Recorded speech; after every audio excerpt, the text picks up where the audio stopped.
How to appeal age restriction on TikTok.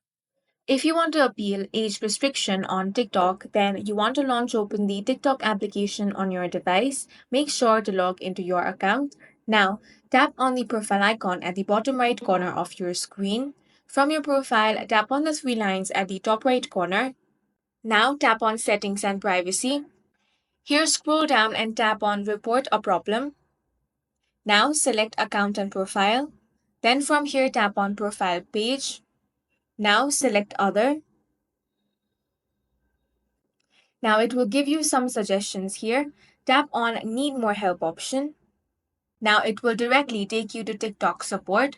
On this chat box, you simply want to enter your issue, which is you want to appeal the age restriction. Now the customer support agent will ask you some details. Make sure that you provide everything. After that, the customer support will help you fix this issue, and that's it for this video. If you found it useful, make sure to hit the like button and subscribe for more videos like this.